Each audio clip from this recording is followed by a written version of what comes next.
আমাদের এই ত্রিপুরাজ্যের মানুষ একটা সময়েতে বিদ্যুৎ ব্যবস্থায় সারা দেশের মধ্যে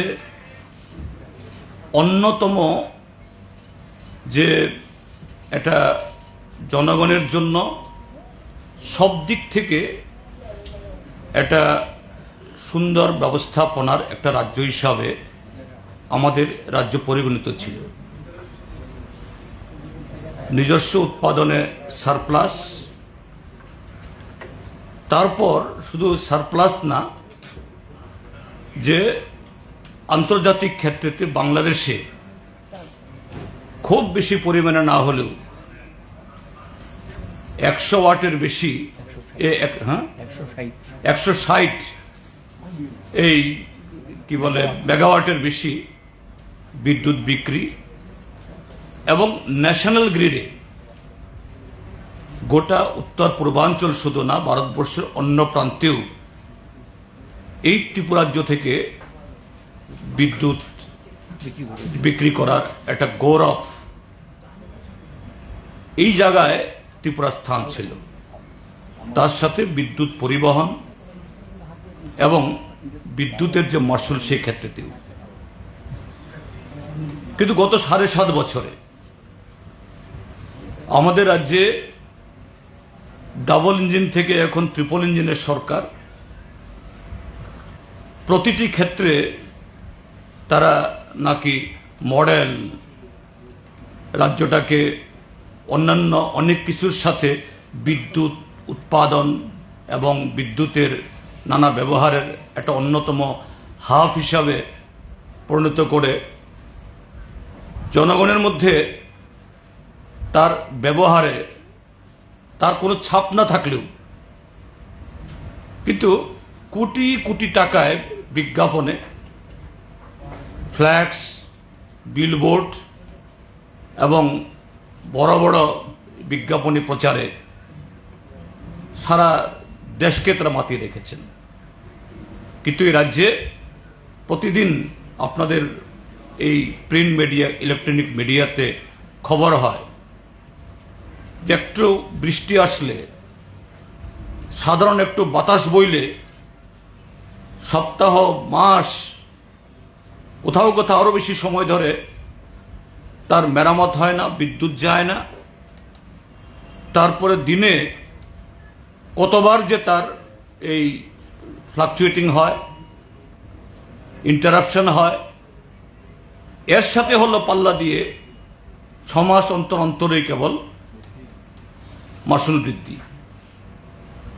এটা নিয়ে দেখেছি এই দপ্তরের ভারপ্রাপ্ত মাননীয় মন্ত্রী গতকাল একটা ম্যারাথন একটা এই সাংবাদিক সম্মেলন করেছেন এবং তিনি যে তার এই বিদ্যুৎ ব্যবস্থার যে বেসামাল অবস্থা,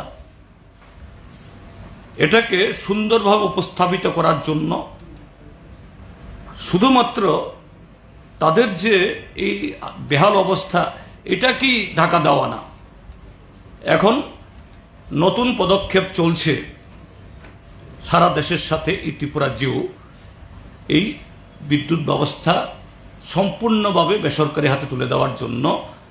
তার একটা ধাপ হলো স্মার্ট মিটার লাগানো।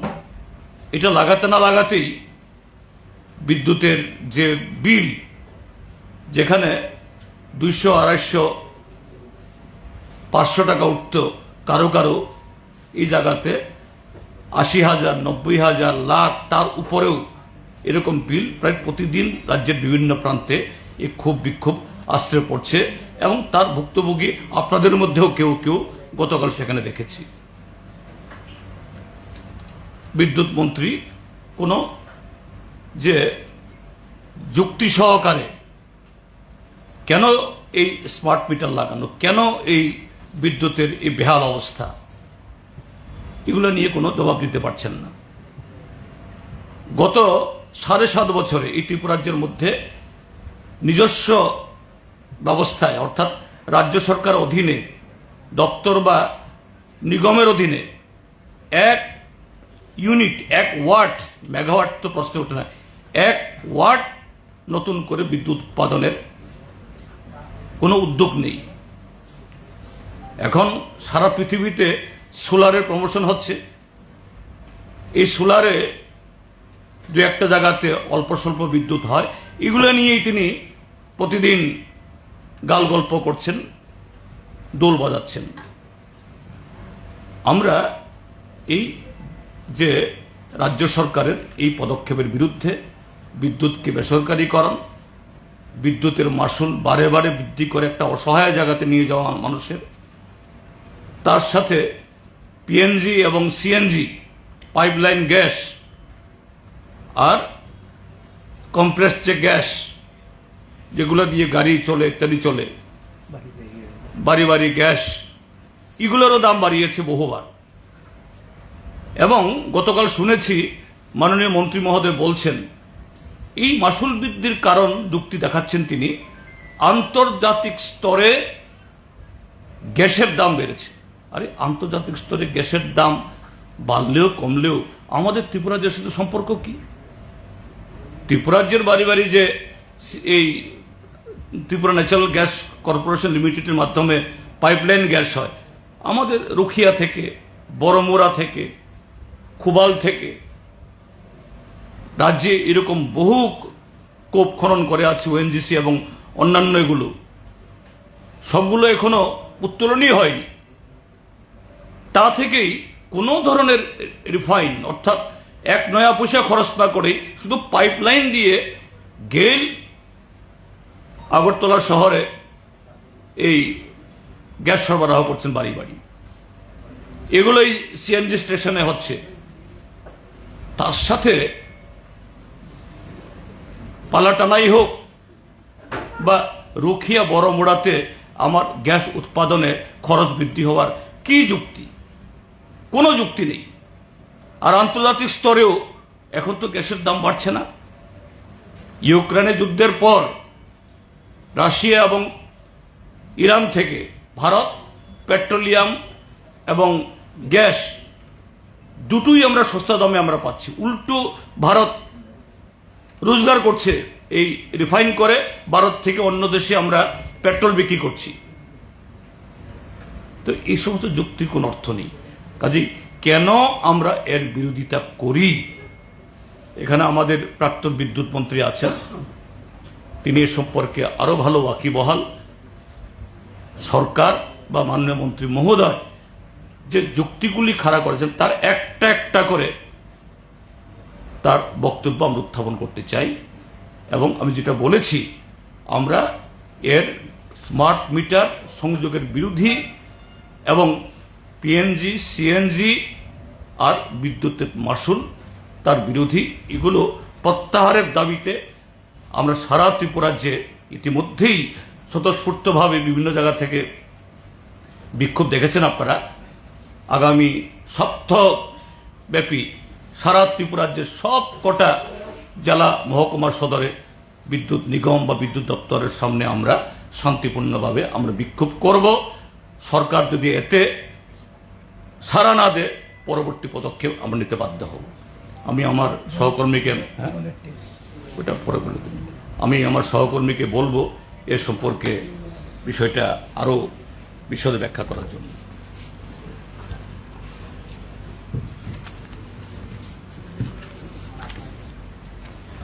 আমাদের পার্টির সেক্রেটারি তথা পলিট ব্যুরো মেম্বার বলেছে আপনাদের সামনে।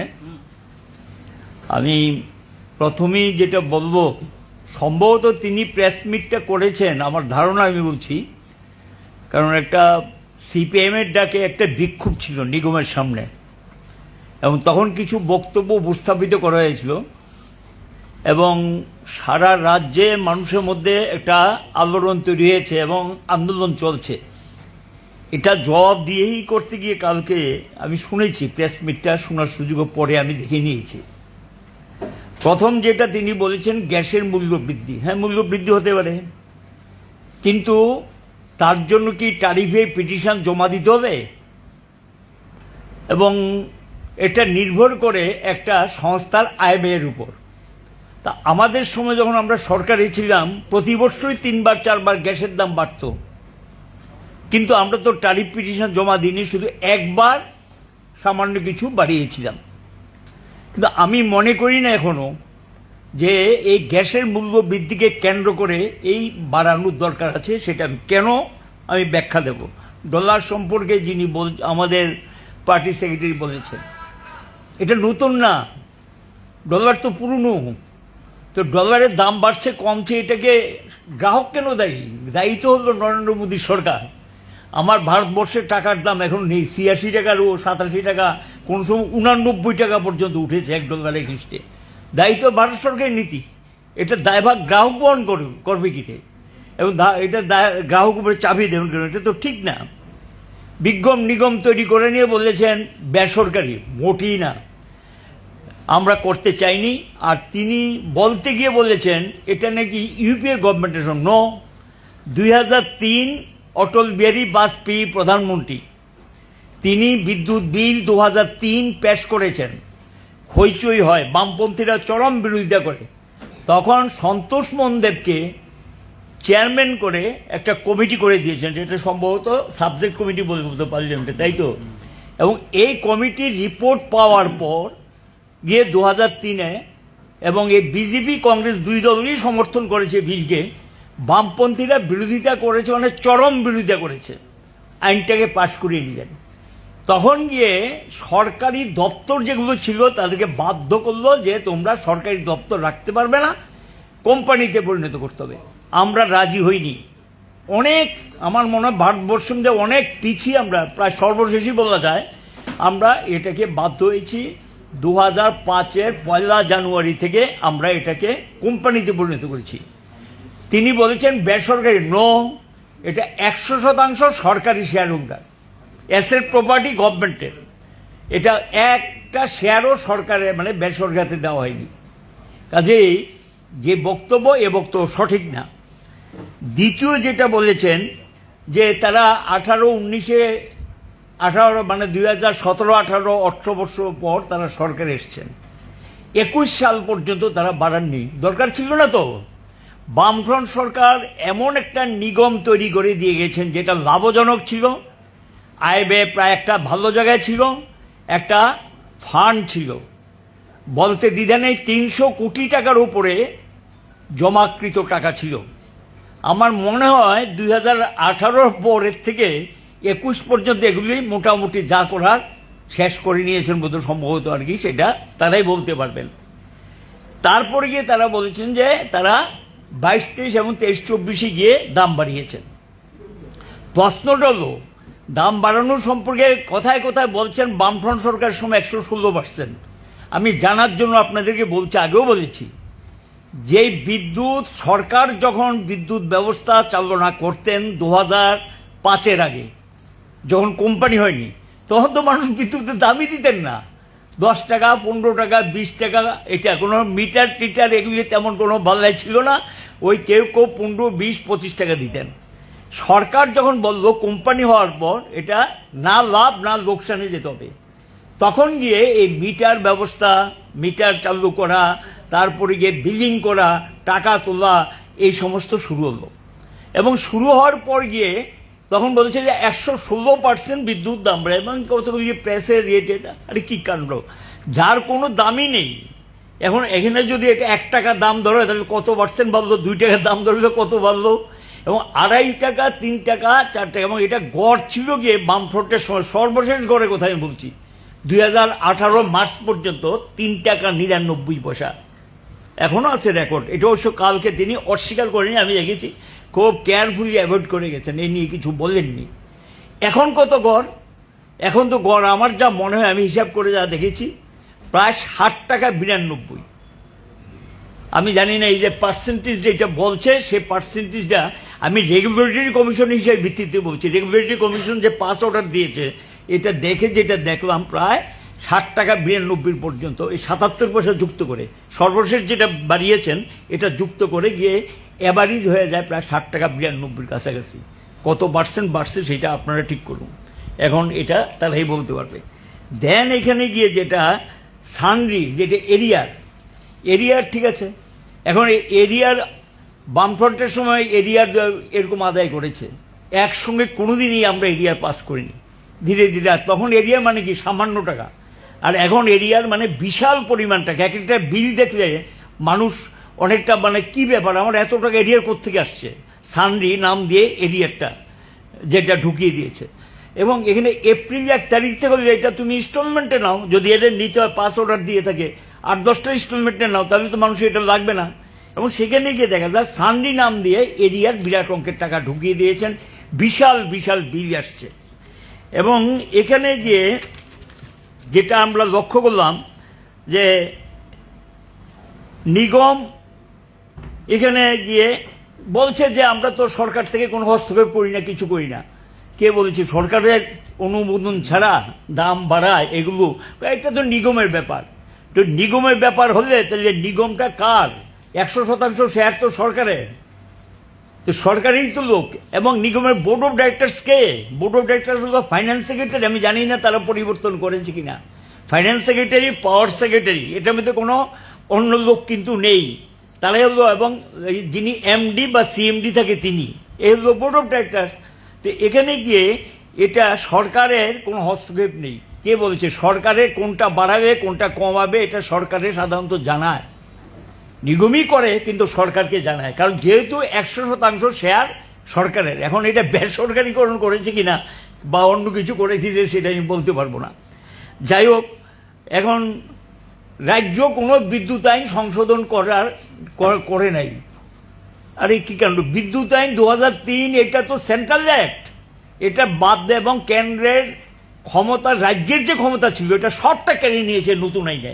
তিনি একটা বারও বলবেন না কেন্দ্রের কথা, কারণ বললে হয়তোবা অসুবিধায় পড়ে যাবেন। এটা তো সেন্ট্রাল অ্যাক্ট। এবং সেখানে গিয়ে 2003 বিদ্যুৎ বিলে এটা যে সরকার এখানে রিবেটের কথা বললেন। রিবেট আগেও ছিল, রিবেট এটা সিস্টেম। এবং রিবেট শুধু এই ক্ষেত্রে না, আপনাদের জানার জন্য বলছি, এগুলো ওনার বলা উচিত ছিল। যেমন ধরুন, যে বিদ্যুৎটা কিনি আমরা এই পাল্লাটানা, মনার চক বা নর্থ ইস্টের থেকে, এখানে রাইট টাইমে পেমেন্ট করলে কিন্তু রিবেট পাওয়া যায়। এটা রাইট টাইমে পেমেন্ট করলে রিবেট পাওয়া যায়। কিনে যদি আপনি রাইট টাইমে টাকাটা না দেন তাহলে আপনাকে পেনাল্টি দিতে হবে। সেই পেনাল্টিটা কিন্তু 5 অর্ডার হবে কার উপরে? গ্রাহকের উপর, যদি রাইট টাইমে পেমেন্ট না করে। আমার মনে হয় বিশাল অঙ্কের টাকা বিদ্যুৎ কিনে দেয়নি, কারণ এবং এর জন্য পেনাল্টি বহন করতে হচ্ছে। দেনায় এই কোম্পানি অনেকটা মানে কি বলবো, ঘাটটা নুয়ে ফেলেছে। কোম্পানির দালানোর মতো অবস্থা আছে কিনা আমার যথেষ্ট সন্দেহ আছে। এটা তো ছিল না আগে, এরকমটা তো ছিল না। এবং ব্যালেন্স শিট পজিশন ভালো ছিল। একবার গভর্নমেন্টকে ডিভিডেন্ড দিয়েছি আমরা, লভ্যাংশ। আরেকবার তো ইনকাম ট্যাক্স এসে থাবা দিয়ে টাকা নিয়ে গেছেন যে তোমরা লভ্যাংশ টাকা দিলে না কেন। পরে আমরা মামলা করেছি, এটা গভর্নমেন্টের অ্যাসেট প্রপার্টি, এখন কোম্পানিতে পরিণত হয়েছে। শেষ পর্যন্ত মামলায় গিয়ে ট্রাইব্যুনালে জিতেছে, কোম্পানি জিতেছে। তো এই ছিল কোম্পানির অবস্থা। এবং এখানে গিয়ে গুগল পেমেন্ট করলে রিবেট পাবেন। গুগল পেমেন্ট করতে তো নিষেধ করে না কেউ, গুগল পেমেন্ট করুক। আমরা তো কোনোদিন প্রযুক্তির বিরোধিতা করছি না, এটা আলাদা কিছু না। কিন্তু 10 টাকা রিবেট, এতে 10 টাকা কম পাবে, ঠিক আছে। এই 10 টাকাই শেষ কথা, এটা তিনি বোঝানোর চেষ্টা করছেন। এবং ফুয়েল পারচেজ কস্ট অ্যাডজাস্ট করা, এটা নির্ভর করে সরকারের ইচ্ছা অনিচ্ছার উপর, কোম্পানির ইচ্ছা অনিচ্ছার উপরে অ্যাডজাস্ট করা, যেটা সিস্টেম। ট্রান্সমিশন ট্যারিফ বেড়েছে বলেছে। হ্যাঁ, ট্রান্সমিশন ট্যারিফ সামান্য কিছু বাড়তে পারে, কিন্তু উল্টো দিক থেকে একটা প্রশ্ন করছি আমি। এগুলি নিশ্চয়ই জানেন, আপনাদেরও জানার দরকার, কারণ জনসমক্ষে তুলে ধরা উচিত। এই যে পাল্লাটানার থেকে যে বঙ্গাইগাঁও লাইনটা, আমরাই ত্রিপুরা প্রথম লড়াই করেছিলাম যে এখানে যে এটা পাওয়ার গ্রিড না, এটা পাওয়ার গ্রিড থাকবে, কিন্তু এটা শেয়ার নর্থ ইস্টের 7টা স্টেটকে দিতে হবে। লড়াই করে আমরা নর্থ ইস্টের 7টা স্টেট ঢুকেছি। মুখ্য ভূমিকা ছিল তখন ত্রিপুরা। এবং এখান থেকে জানেন কি না আপনারা, একটা বিরাট টাকা লাভ আসে। আমার যা মনে পড়ে, খুব পুরনো কথা তো সব মনে নেই, এবং বৎসরে 2.5 কোটি 3 কোটি টাকার মতো অনেকটা বিনা পুঁজিতে ব্যবসার মতো আর কি। এই শেয়ারটা নেওয়াতে এই প্রফিটটা আসে, এটা কিন্তু ব্যালেন্স শিটে ঢুকে নিগমে। এতে এই সাবসিডিটা কিন্তু গ্রাহক পায়, এই লভ্যাংশটা যখন ঢুকে গ্রাহক পায়, বিদ্যুতের দামটা কমে। এবং এই ব্যবস্থাপনা ছিল। কাজে এখন ট্রান্সমিশন ট্যারিফ যেটা বেড়েছে, সঙ্গে তো ট্রান্সমিশন ট্যারিফ আবার কিছু আদায়ও হয়। এবং ট্রান্সমিশন ট্যারিফ ধরেই কিন্তু এই যে বিদ্যুতের দামটা নির্ধারণ হয়েছে, গ্রাহক যেটা দিচ্ছে এটা কিন্তু ইনক্লুডিং ট্রান্সমিশন ট্যারিফ। গ্রাহক যে টাকাটা দিচ্ছে এটা যুক্ত করে কিন্তু এই ট্যারিফটা দিচ্ছেন। এখন রেগুলেটরি কমিশন সুপ্রিম পাওয়ার, রেগুলেটরি কমিশন সুপ্রিম পাওয়ার আমিও বলছি, কিন্তু রেগুলেটরি কমিশনের কাছে ব্যালেন্স শিটটা সাবমিট করে কে, দাবিটা সাবমিট করে কে? নিগম ব্যালেন্স শিট এবং তার দাবিটা সাবমিট করে, এবং দাবি সাবমিট করার পরে না তারপর তারা এটা বিচার বিশ্লেষণ করে ঠিক করে। এখন সেই দাবিটা করবে না করবে এটা কিন্তু নিগমের ইচ্ছা অনিচ্ছার উপর নির্ভর করে, এটা ম্যান্ডেটরি না। ব্যালেন্স শিট জমা দেওয়া বাধ্যতামূলক, কিন্তু ট্যারিফ বাড়ানোর যেটা এটা নির্ভর করে দাবির উপর, তাদের লিখিতভাবে দাবি পেশ করতে হবে। এবং বলতে গিয়ে এটাও বলেছেন যে এই তো কিছুদিন আগে ট্যারিফ বৃদ্ধির কোনো পিটিশন নেই, 2 জন মাত্র পিটিশনার বলেছেন। একজন বোধহয় আমার মনে হয় নাম বললেননি, জিতেন চৌধুরী। তিনি জিতেন চৌধুরী আইডেন্টিটি কি? তিনি একজন মানে কি এই রাজ্যের একজন বিরোধী দলের নেতা, এ রাজ্যের একটা পার্টির সেক্রেটারি, এবং রাজ্যের মধ্যে একটা অন্যতম বৃহত্তম দল তো বলা যায়, বৃহত্তম মানে এখন গভর্নমেন্ট বাদ দিলে সেকেন্ড লার্জেস্ট পার্টি আমি যদি বলি, রেজিস্ট্রেশনের কোশ্চেনে বলছি আমি, সেখানে দাঁড়িয়ে অন বিহাফ অফ পাবলিক উনি কিন্তু পিটিশনটা দাখিল করেছে, এবং বলে মাত্র 2 জন। তো 2 জন কে? জিতেন চৌধুরী আইডেন্টিটিটা কি? নামটা বলিনি যদিও, আমি যেটা বুঝতে, আরেকজন জানি কে আমি ঠিক বলতে পারবো না। এবং সেখানে হিয়ারিং হয়েছে, একটা হিয়ারিং এর যুক্তির কাছে মাথা নুয়ে বাড়াতে পারেনি, পিছিয়ে গেছেন। পরে অবশ্য কোনো প্রেশার টেশার ছিল কিনা এটা তারা বলতে পারবে, এটা আমার পক্ষে বলা সম্ভব না। পরে দামটা 2য় দফায় আবার বাড়িয়ে দিয়েছেন, এটা করেছেন। এবং এখানে মন্ত্রীর বাড়িতে অফিসে বলছেন, আরে মন্ত্রীর বাড়ি অফিস এই বিল তো সরকার দেয়, এই বিল তো মন্ত্রীর বাড়ি, আমরাও তো মিনিস্টার ছিলাম, আমরা তো বিদ্যুতের বিল দিই নাই, সমস্ত খরচ এটা সরকারি বহন করে মন্ত্রী থাকাকালীন। এটা বারবার ঘুরিয়ে ফিরিয়ে বলছেন মন্ত্রীর বাড়ি, মন্ত্রীর বাড়ি। তো মন্ত্রীর বাড়িতে গিয়ে তো যা খরচ এটা সরকার দিচ্ছে, এটা তো তাদের জনগণের উপর গিয়ে পড়ছে এটা। এবং নিগমের কর্মচারীদের বাড়িতে বসিয়েছেন, এবং বসান, আপত্তি কি আছে? এটা তিনি গ্রাহক হিসেবে টাকা পেমেন্ট করবেন। এবং এই জায়গাগুলিতে গিয়ে বলতে গিয়ে বলছে যে ডে এ হেড মার্কেট। এখন যেটা আগামী দিন আসছে, আমি যেটা বলবো, এই যে কেন বলতে পারেন যে কেন আমরা এটা বিরোধিতা করছি, এবং আমাদের বক্তব্য এটা আমি এখনো বলছি বা আমরা বলছি বাড়ানোর দরকার নেই। কেন আমি বলছি? কারণ ওনার ট্যারিফ পিটিশনে স্বীকার করে নিয়েছে 16টা শহর আছে ত্রিপুরা রাজ্যে, এই 16টা শহরে, এটা আমার বক্তব্য না কিন্তু নিগমের বক্তব্য আমি বলছি, নিগম যে ট্যারিফ পিটিশন করেছে সেখানে দেখেছে 16টা শহরে 60% নিচে বিল হয়, তাহলে 40% বিলই হয় না, টাকা আদায় হয় না। আর রুরাল এরিয়া, গ্রামীণ এলাকার সম্পর্কে 50% অনেক নিচে, বুঝতে পারছেন? তাহলে আমি যদি 100% বিলিং না করতেও পারি, 80% বিলিং করা যায়, 80% বিলিং করলে কিন্তু এটা প্রফিটেবল অর্গানাইজেশন হয়ে যায়। এবং সেই বিলিং এর এগেইনস্টে যদি টাকাটা আদায় করতে পারি, ট্যারিফ বাড়ানোর কোনো দরকার আছে? কোনো প্রয়োজনীয়তা আছে? নাই। দ্বিতীয় যেটা ট্রান্সমিশন লসের কথা বলছেন, এটা নির্ভর করে টেকনিক্যাল ফল্ট কত দূর করা যায়। তার জন্য তো প্রচুর সেন্ট্রাল স্কিম আসছে। আমাদের সময় ওয়ার্ল্ড ব্যাংকের প্রজেক্ট এখনো কাজ শেষ করতে পারি, এটা শেষ করার কথা 2019-এ, এখনো কাজ শেষ করছে, যদিও কিছু কিছু উদ্বোধন করছে এখনো, এটা ওয়ার্ল্ড ব্যাংকের প্রজেক্ট। সেখানে গিয়ে এটা করতে পারে, করে না কেন? করলেই তো এখানে কমে যায়, ট্রান্সমিশন লসটা কমে যায়, এবং গ্রাহকের উপর কোনোটা পাস করার কোনো দরকার নেই। এই যে নিগমটা যে প্রফিটে এসছে, এই কাজগুলো করে কিন্তু জায়গাতে। এবং তিনি যখন বিরোধী দলের নেতা ছিলেন, এই বিধানসভায় দাঁড়িয়ে তিনি যেই যুক্তিগুলি দেখিয়েছেন, এগুলি কিন্তু আমি বলেছি, যা যা বলেছেন এই ব্যবস্থা নিন, তাহলে তার বাড়ানোর দরকার নেই। তিনি প্রতিটা, ওনার বক্তব্য কিন্তু একটাও আমার বক্তব্য না। এবং আমি সেই দিন যেগুলো বলেছি, উনি বিরোধী দলের নেতার সময় কিন্তু থাকার সময় এই প্রশ্নগুলো তুলেছে। আমরা কিন্তু যুক্তি দিয়ে শুনেছি, অফিসারদের দেখেছি, কিছু করণীয় থাকলে করো, ইমপ্রুভ করেছে। এবং এখানে ইঞ্জিনিয়াররাই তো এটাকে একটা ভালো জায়গাতে নিয়ে গেছে। কাজেই এই যে দাম বাড়ানোর যৌক্তিকতা নেই বলে এই কারণে আমরা মনে করি, এবং এটা প্রত্যাহার করা উচিত বলে মনে করি। এখন আমি যেটা বলবো যে মূল বিষয় যেটা, যে কেন এই যে এই মিটার, স্মার্ট মিটার সম্পর্কে আমাদের বক্তব্যটা পরিষ্কার। মিটার থাকতে হবে, মিটার বিরুদ্ধে আমরা না। প্রযুক্তি উন্নত হোক, এটার বিরুদ্ধে না। উন্নত প্রযুক্তি আমরা চাই, কিন্তু উন্নত প্রযুক্তি যদি কমার্শিয়াল আউটলুকে হয়, বাণিজ্যিক দৃষ্টিভঙ্গিতে জনগণের স্বার্থকে বিসর্জন দিয়ে এই জায়গাটার মধ্যে কিন্তু আপত্তি আছে। তাহলে কি হবে? পকেট কাটা হবে, মানুষের সর্বনাশ হবে। এবং এই প্রযুক্তি কাজে লাগে এবং স্মার্ট মিটার সম্পর্কে বক্তব্য যে বিষয়গুলি এসছে, এবং আমরা যখন সরকারে ছিলাম স্মার্ট মিটারের প্রস্তাব যখন ওয়ার্ল্ড ব্যাংকের থেকে আসে, ওয়ার্ল্ড ব্যাংকের তাদের সঙ্গে আমার সরাসরি কথা হয়েছিল এবং ওয়ার্ল্ড ব্যাংকের অফিসারে প্রশ্ন করা হয়েছিল যে ওয়ার্ল্ডের তো অনেক জায়গায় স্মার্ট মিটার ইউজ করেছে, আপনাদের এক্সপিরিয়েন্স কি? একজন অফিসার বলেছিল কিছু অবজেকশন আছে, কিছু কিছু বিষয় সম্পর্কে প্রশ্ন উঠছে, এইটুকু বলেছিল। আজকের কথা নয়, এটা 2016 সালের কথা বলছি, প্রথম যখন ওয়ার্ল্ড ব্যাংক আমাদেরকে প্রজেক্টটা দেওয়ার জন্য আসে। তো এটা কিন্তু ওয়ার্ল্ড ব্যাংকের প্রজেক্ট এবং সেই অনুযায়ী কিন্তু চান্স নিয়ে নিয়েছে কেন্দ্রীয় সরকার। এখন এই যে ওয়ার্ল্ড ব্যাংকের স্মার্ট মিটারগুলো তৈরি হচ্ছে, এটা বরাদটা কার এবং এটা কে দেখছে? ব্যাকগ্রাউন্ডে প্লেয়ার হলো টাটা এবং আদানি। টোটাল মিটারের সংখ্যা কত? তখন ছিল 26 কোটি, এখন এটা তারাই বলছে গ্রাহক বেড়েছে, স্বাভাবিক এটা 27 কোটির উপরে হবে। তাহলে এটা থ্রুআউট দি কান্ট্রি, আমি না কমিয়ে বলছি, আমি সংখ্যা অনেক বেশি হবে। আমি গভর্নমেন্ট রিপোর্টটা বলছি, আমার রিপোর্ট না, কিন্তু সরকারি রিপোর্টের ভিত্তিতে আমি বলছি। এখন এটা 27 কোটির উপরে হবে। তাহলে এই মিটারগুলোর দাম কত হবে? প্রায় 2.5 লক্ষ কোটি টাকার কাছে হবে। এবং এই দাম নিয়েও বিতর্ক আছে। অ্যাকচুয়ালি দামটা 7 থেকে 8 হাজার। ভবিষ্যৎ দিন এটা কোথায় গিয়ে দাঁড়াবে কেউ বলতে পারবে না।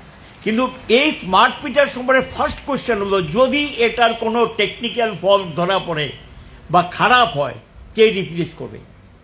আগে তো যেটা রিপ্লেস করতো নিগম, কিন্তু এখন নতুন অর্ডারে কে রিপ্লেস করবে? নাই, কিচ্ছু নাই। তাহলে এটা গ্রাহককে বহন করতে হবে। গ্রাহকের পক্ষে একটা গরিব গ্রাহক অ্যাট এ টাইম যদি মিটারটা খারাপ হয় আরেকটা মিটার কিনতে পারবে 7 থেকে 8 হাজার টাকা দিয়ে, সেই মিটারটা কিনতে পারবে গ্রাহকের, গরিব গ্রাহকের উপর সম্ভব? এটা পরিষ্কার হওয়া উচিত স্মার্ট মিটার লাগানোর আগে। দ্বিতীয় যেটা, এই স্মার্ট মিটারের মধ্যে যেটা লক্ষণীয়, যে এই যে এখন ধরুন সাবসিডি কোথায় বিলে লেখা থাকে, যেটা বামফ্রন্ট সরকার সময় চালু করেছে 40 কোটি টাকা। এখন গিয়ে নতুন এটা যখন আসবে সাবসিডি, এরপরে ডিবিটি সিস্টেম হয়ে যাবে, ডাইরেক্ট ব্যাংকের মাধ্যমে ট্রান্সফার। ওই যে ইয়ের মতো আপনাদের সিলিন্ডার বলেছিল যে কোনো চিন্তা নেই, ভালো টাকা আসবে, আপনারা এটা মেনে নিয়েছে পাবলিক। এখন তো ভালো করেই জানেন কি আসছে কি পাচ্ছে, সাধারণ ভালো করেই জানে, এটা গ্যাসের মতো অবস্থা। এখানে গিয়ে সাবসিডির টাকাটা ওই সিস্টেমে গিয়ে স্মার্ট মিটারের মাধ্যমে এই রিডিংটা নিয়ে তারা এটাকে ওইখানে ওই সিস্টেমে যাবে। এটা হলো তাদের ফিউচার প্ল্যান। আমরা আশঙ্কাগুলো এই কারণেই করছি। এবং এখানে গিয়ে যেটা রিভাম্প ডিস্ট্রিবিউশন সেক্টর স্কিম, যেটা চালু পুনর্গঠিত বিতরণ ক্ষেত্র, এখানে গিয়ে লাভজনক এলাকাগুলো বেছে নেবে। এটা কিন্তু সবচেয়ে কী হবে জানেন, এই যে টোটাল ইন্ডিয়ার সমস্ত স্মার্ট মিটারের যে ডেটাটা, এটা সেন্ট্রালি গিয়ে একটা বেসরকারি সংস্থার হাতে যাবে। সেই বেসরকারি সংস্থা যখন কন্ট্রোল করবে, সে দিল্লিতে বসে দেখবে কোন জায়গাটা লাভজনক। ধরুন আগরতলা শহরটা লাভজনক, এখানে ঘনবসতি এবং কমার্শিয়াল বেশি, সে এখানে এসে বলবে আমি এই জায়গার সাপ্লাইটা নিয়ে নিলাম। কিন্তু সে গন্ডা ছড়া যাবে না। সে যাবে কি করব, সাবরুম, লংটাই ভ্যালি যাবে না, হয়তো ধর্মনগরটা রাজি হতে পারে, মেইন সিটিটা, আর নট রুরাল এরিয়া। এবং এই জায়গাগুলো বাছাই করে নেওয়ার জন্য বেসরকারি কোম্পানিগুলো ডিস্ট্রিবিউশন সেক্টরে ঢুকবে। কি পদ্ধতিতে? নতুন অর্ডারে বলে দিয়েছে, 2023-এর অর্ডারে বলে দিয়েছে যে এখন তাকে নতুন কোনো সেট আপ লাগবে না। সরকারি যে সেট আপ, ধরুন ত্রিপুরার যে যদি আগরতলা সে বিক্রি করতে আসে, আগরতলার যে সেট আপটা আছে, কার? এটা নিগমের। এই সেট আপটা ব্যবহার করে সে বিক্রি করতে পারবে। তাহলে কি, টাকাটা হলো জনগণের টাকা তৈরি সম্পদ, এটা লাভ করবে কে? টাটা আদানিরা। তারা ব্যবসা করবে, এখানে এসে এটা করবে। কিন্তু তারা কি গ্রামের দায়িত্ব নেবে? তারা কৃষকের দায়িত্ব নেবে? কোথাও কিন্তু সেই দায়িত্ব নেবে না। তাহলে কি হবে? দেশের একটা বিরাট অংশে মানুষ ভবিষ্যৎ দিনে বিদ্যুৎ পাওয়া থেকে বঞ্চিত হতে পারে। কারণ ডিস্ট্রিবিউশন কোম্পানিগুলো বেসরকারিকরণ করার পরও আমি যতটুকু জানি এখনও 70% সরকারি হাতে। যখন ডিস্ট্রিবিউশন কোম্পানিটা লস হয়ে যাবে, এটা দেউলিয়া ঘোষিত হবে, অটোমেটিক্যালি তখন প্রাইভেট প্লেয়ার ঢুকে যাবে। যেমন আপনাদের কোম্পানি, এই যে ত্রিপুরার এই কোম্পানি, খবর আপনারা জানেন কিনা, তারা প্রকাশ্যে এটা বলে না। আমার কাছে যতটুকু খবর বা পাবলিক যারা এগুলি নিয়ে ঘাটাঘাটি করেন, খবর যতটুকু, প্রায় 700 থেকে 800 কোটি টাকার উপরে দেনা। এই দেনা যদি চলতে থাকে, কোম্পানি একটে আছে, বেশি দিন যদি কোনো একটা কোম্পানি লসে রান করে এটা দেউলিয়া হয়ে যায়, এবং কখন কি হবে এটা বলা যায় না। এখন এটা হলো বেসরকারিকরণ করার একটা স্টেপ। কোম্পানিটা যদি দেউলিয়া হয়ে যায়, জেনারেলি তখন বেসরকারিকরণ করার একটা স্টেপ, তখন গিয়ে কোম্পানিটা বিক্রি করে দেবে। বিক্রি করে যেমন 5টা ডিভিশন অটোমেটিকলি দেখেছেন ফ্র্যাঞ্চাইজির নামে তুলে দিয়েছে। ফ্র্যাঞ্চাইজির নামে শেষ পর্যন্ত কৈলাসহরটা তো পালিয়ে গেছে। এবং এখানে জানেন কি না, যা খবর 100 কোটি টাকার উপর নিগম থেকে বিদ্যুৎ নিয়েছে, এই টাকা পরিশোধ করে নাই, কিন্তু পাবলিক থেকে টাকাটা তুলে নিয়েছে। মামলা হয়েছে, ব্যবস্থা নেওয়া হয়েছে, কি টার্মস অ্যান্ড কন্ডিশনে 5টা ডিভিশন দেওয়া হয়েছে। কেন এর এগেনস্টে ওয়ারেন্ট হবে না, কেন ব্যবস্থা নেওয়া হবে না, কেন টাকা দেওয়ার ব্যবস্থা নেওয়া হবে না? আমি আপনাদের জানার জন্য বলছি, পাঞ্জাব বিদ্যুৎ নিয়েছিল আমাদের নিগম থেকে, টাকা দেয়নি। আমরা হাইকোর্টে মামলা করে 1.5 কোটি টাকার জন্য মামলা করেছি, মামলা করে সুদ সহ টাকা আদায় করে নিয়ে এসেছি। আমি পুরনো কথা বলছি, এটা সিস্টেমটাই, অ্যাক্টের মধ্যে প্রভিশন আছে এটা। কিন্তু তাহলে এখানে কেন কি ব্যবস্থা নিয়েছে পাবলিক তো জানে না, এবং বাকিগুলো কিন্তু একই অবস্থা হবে, এবং বিরাট অঙ্কের টাকা সেখানে এগুলো হচ্ছে। এই কারণে তো কোম্পানি লস, এই কারণে তো দাম বাড়াতে হয়, দাম বাড়ানোর প্রশ্নটা আসে। এবং এই পরিস্থিতির মধ্যে আরও যেটা করবে যে এই ডেটাগুলি সেখানে তারা নিয়ে এখন ইন্টারনেট টোটাল, এটা কিন্তু একটা নেট সিস্টেমে, কালকে এটা মিনিস্টারও বলেছে, আমিও স্বীকার করি, একটা ইন্টারনেট সিস্টেমে টোটাল সিস্টেমটা চলে আসবে। কিন্তু এই যে সিস্টেমটা এটা মধ্যে আসবে, কোথাও যদি ব্রেকডাউন করে, তাহলে কি দাঁড়াবে অবস্থাটা? এই ব্রেকডাউনটা তুলতে কি সময় নেবে?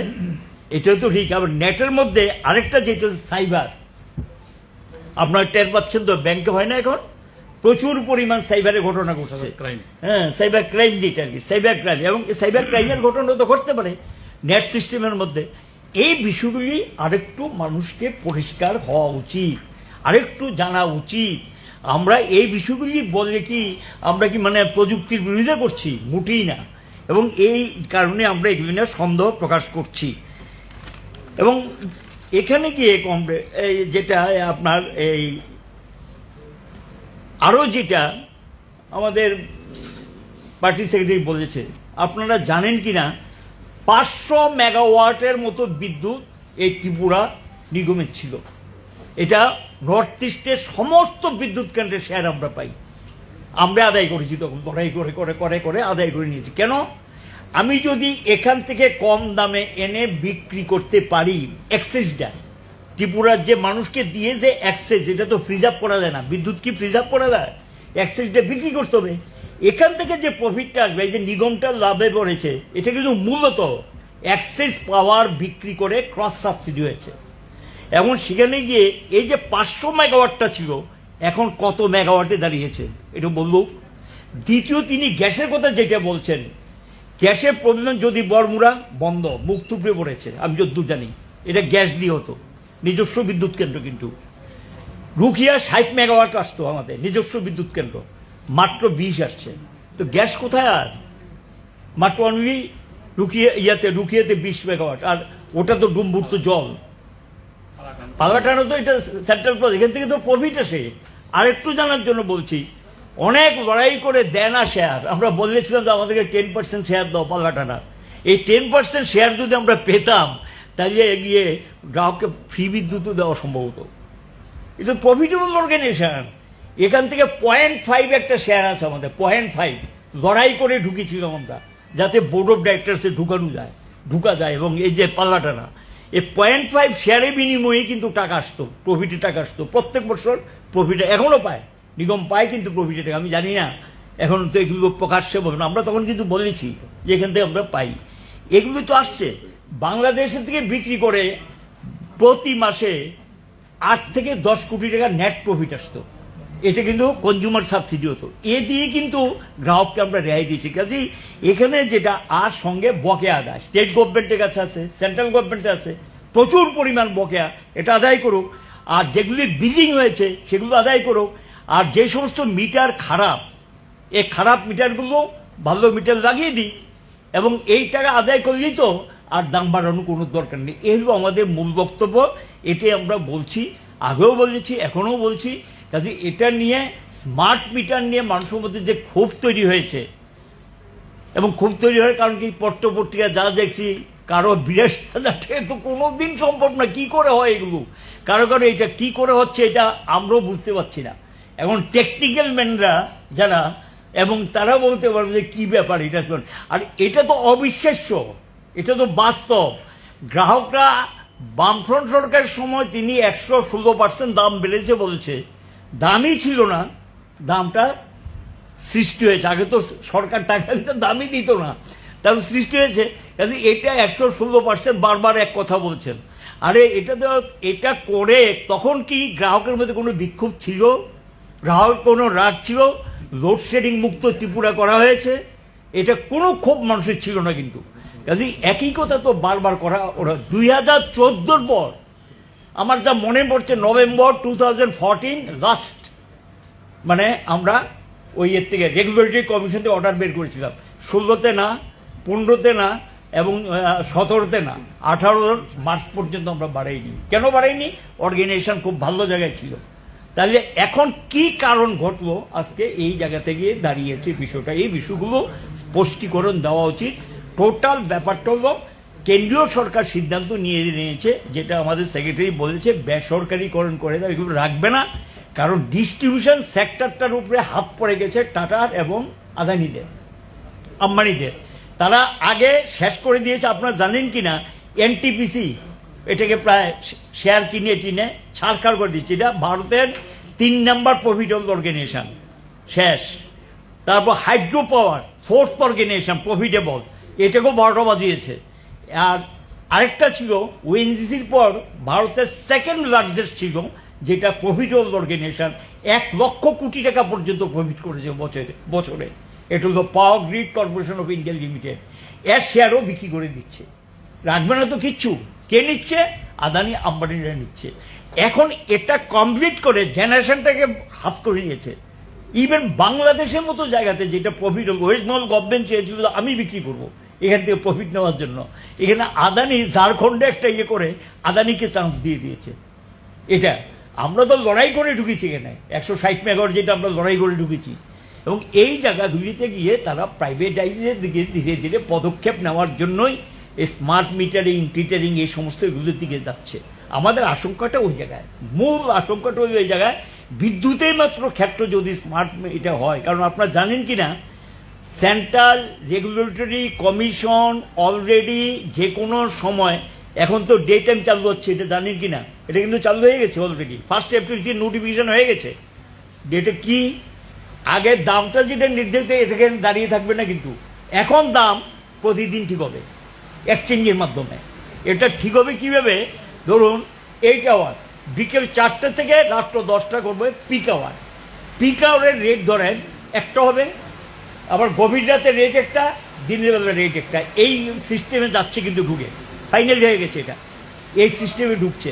এবং এটাতে ঢুকলে গ্রাহকের উপর, কারণ সাধারণ মানুষ সাধারণত বিদ্যুৎ ব্যবহার করে কখন?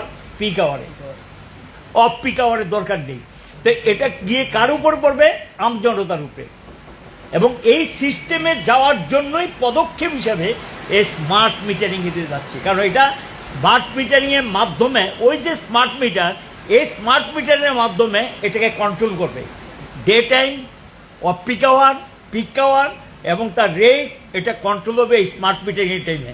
এই আশঙ্কাটা ওই জায়গায়, আমাদের আশঙ্কাটা ওই জায়গায়। এই কারণেই আমরা এগুলো সম্পর্কে একটু প্রশ্ন তুলছি, যে ভবিষ্যতে গ্রাহকদের যে স্বার্থ, এই গ্রাহকদের স্বার্থটা মারাত্মকভাবে বিপন্ন হবে, এটা উল্লেখ করেই আমরা দৃষ্টিতে নিয়ে এসেছি।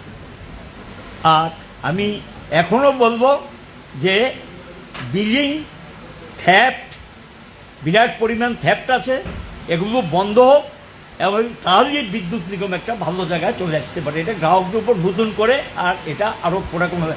আর খুব সুকৌশলে কালকে একটা জিনিস বলেছে, আসল কথাটা তো বলেনি। 5% বামফ্রন্টের সময় তো ছিল না, এই যে 5% ডিউটি চার্জ বসিয়েছে, একবারও মুখে বলবেন। আমি ওনার রিপোর্টটা শুনেছি, এটা তো বামফ্রন্টের সময় ছিল না। দিল্লির উপর কিন্তু লক্ষ্য করবেন ডিউটি চার্জ, এটা কার? স্টেট গভর্নমেন্ট আপনার পকেট কেটে টাকা নিয়ে যাচ্ছে, এটা নিগম পাবে না, কিন্তু নিগম টাকাটা তুলে স্টেট গভর্নমেন্টের কাছে জমা দিতে হবে। ডিউটি চার্জ কার? স্টেট গভর্নমেন্টের। বামফ্রন্টের সময় ডিউটি চার্জ ছিল না 5%। আরেকটা যেটা পকেট কাটার ব্যবস্থা করেছে, আগে ছিল যেটা আপনি 7 দিনের মধ্যে বিলটা পেমেন্ট করলে রিবেট পাবেন, এটাকে কমিয়ে করে দিয়েছে 5 দিন, এবং রিবেটটা ছিল 5%। এখন 5%টাকে কমিয়ে করে দিয়েছে এটাকে 3%, 2% কমিয়ে দিয়েছে, এটা জানেন কি না? এবং আলটিমেটলি কি এখানে গিয়ে রিবেটের চান্সটা পাবেন না, উল্টো পেনাল্টি দিতে হবে। আপনি কিন্তু রিবেটের চান্স, কালকে বলেছে, ঘুরিয়ে ফিরিয়ে বলছে রিবেট রিবেট রিবেট, কিন্তু রিবেটের চান্স তো নিতে পারবে না, উল্টো আপনাকে পেনাল্টি দিতে হবে। এরও আমার দিক থেকে যেটা বললাম আমি ব্যাখ্যা দিলাম। আরেকটা বিষয় আমি ফ্ল্যাগ করতে চাইছি, আমাদের এই যে আজকের বিকশিত ভারতের যারা অনুসারী, এই সরকার কিভাবে জনগণের উপরে শুধু রান্নার গ্যাস বা বিদ্যুৎ তার মাসুল বাড়িয়ে, দাম বাড়িয়ে না, পানীয় জলের উপর, জলই জীবন, সেখানেও কিভাবে জনগণের উপর ট্যাক্স চাপাচ্ছে। 18 সালের আগে যেখানে আমাদের জলের যে পার ইউনিটের ছিল 30 টাকা, মাঝখানে 10 টাকা বাড়িয়ে করিয়েছে 40 টাকা। গত 8ই মে তারিখে মাননীয় মুখ্যমন্ত্রীর চেয়ারম্যানশিপে জল বোর্ডের সভা করার পর সাধারণত এরকম যদি মন্ত্রীদের উপস্থিতিতে বা কোনো বোর্ডের সিদ্ধান্ত হয়, সঙ্গে সঙ্গে প্রকাশ করা হয়, নোটিফিকেশন জারি করা হয়, মন্ত্রীরা আলু করে প্রেস কনফারেন্স করেন, ব্রিফিং করেন। এটা 8 তারিখে সই হয়েছে জয়েন্ট সেক্রেটারি, আর লাগু করছে এখন 1 জুলাই 2025 সাল থেকে। কত টাকা এখন? যে পার কানেকশনে পার মান্থ 40 টাকা, অর্থাৎ 7.5 বছরে 100% বাড়িয়ে দিল। 50% বাড়িয়ে দিল না 100%, 30 টাকা থেকে 30 থেকে 60, 100%। তারপর charge for the regularisation of existing unauthorised connection, যদি কেউ এরকম আনঅথরাইজড দিয়ে থাকে, এটা রেগুলার করতে গেলে পরে, এটা ছিল আগে 1000 টাকা, এটা করেছে 1500 টাকা, এটাও 50% বাড়িয়ে দিল। কিন্তু খুবই অবাক করার বিষয় যে এখানে 3টা ক্যাটাগরি। একটা হলো water charge for commercial connection. Commercial connection কারা নেয়?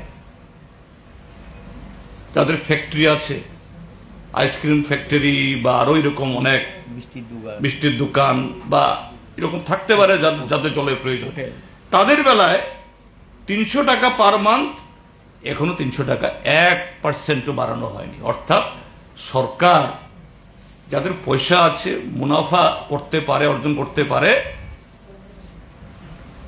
তাদের বেলায় একেবারে দরাস। কিন্তু সাধারণ মানুষ, জল তো সবাইকে ইউজ করতে হয়। এইভাবেই আমাদের রাজ্যের সরকার জনগণের উপরে প্রতিটি ক্ষেত্রে ট্যাক্স বসাচ্ছে। তাদের আয় তো বাড়ছেই না, উল্টো নানাভাবে তাদের পকেট কাটার এই ব্যবস্থাগুলি করছে। আমরা এই যে সরকারের এই নীতির বিরুদ্ধে, আমি আগেই বলেছি, আমরা ঠিক করেছি, বিশেষ করে এই বিদ্যুতের মাসুল বৃদ্ধি এবং স্মার্ট মিটার লাগানোর যে সিদ্ধান্ত, তার প্রত্যাহারের দাবিতে রাজ্যের সব জেলা, মহকুমা এবং এমনকি অন্যান্য জায়গাতেও যেখানে বিদ্যুৎ নিগমের বা বিদ্যুৎ দপ্তর অফিস আছে, সেখানে আমরা প্রথম ধাপে বিক্ষোভ প্রদর্শন করব। এরপরে যদি সরকারের টনক না নড়ে, এরপরও সরকার জবরদস্তি করে কোনো যুক্তি ছাড়া এইভাবে এদের সিদ্ধান্ত চাপিয়ে দিতে চায়, আমরা পরবর্তী পদক্ষেপ নেব এবং এটা খুবই সুখের কথা। আমরা দেখেছি অন্যান্য রাজনৈতিক দল তারাও তাদের মতো করে প্রতিবাদে এগিয়ে এসেছেন। আমি আশা করব আমরা রাজ্যের সমস্ত অংশের মানুষ এবং বিজেপির বিরুদ্ধেও এই সিদ্ধান্তের যে প্রতিবাদ আছে এটা নিয়ে ক্ষুব্ধ, এটা পরিষ্কার।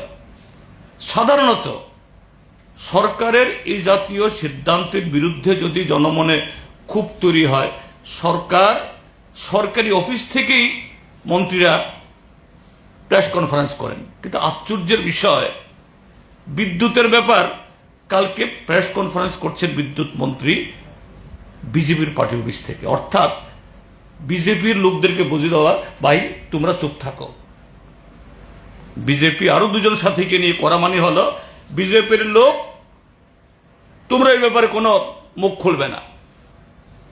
কাজে খুব কায়দা করে মাননীয় বিদ্যুৎ মন্ত্রী যে বিদ্যুৎ নিগমের অফিস বা মহাকরণ থেকে বা তার অফিস থেকে তার এই যে ম্যারাথন এই না করে তিনি পার্টি অফিস থেকে করছেন। অর্থাৎ বিজেপির লোকজন তোমরা ক্ষুব্ধ হইও না, তোমরাও যদি এইভাবে মুখ খোলো তাহলে তো আমাদের সরকারের কাজকর্ম করা এবং যেভাবে এ রাজ্যের মানুষকে ঠকানোর যে একটা একটা করে তারা ব্যবস্থা করছে এটা করা যাবে না।